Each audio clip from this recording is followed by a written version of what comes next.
पुरानी जंगों में Indian army के सामने कितनी देर टिक पाया था? पाकिस्तान भारत और पाकिस्तान के बीच अब तक 4 युद्ध हो चुके हैं। पहला और दूसरा युद्ध कश्मीर को लेकर हुआ था। इन दोनों युद्ध में भारत और पाकिस्तान दोनों देशों ने कश्मीर के कुछ हिस्सों पर कब्जा कर लिया था।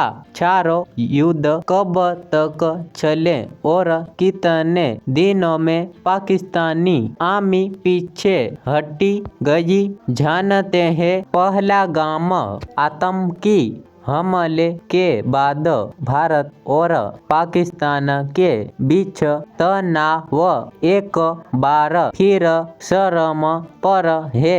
पाकिस्तान को भारत के संभावित जवाबी हमले का डर सता रहा है।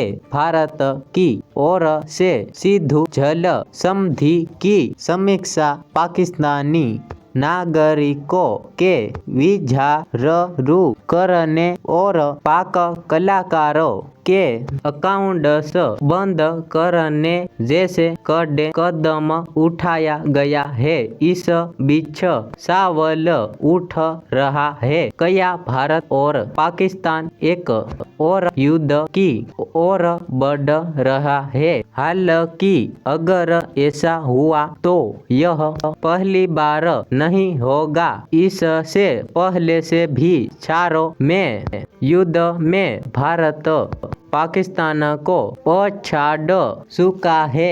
इसके साथ ही यह भी जानते हैं कि किस युद्ध में पाकिस्तान ने कितने दिनों बाद भारत के आगे अपने घुटने टेक दिए।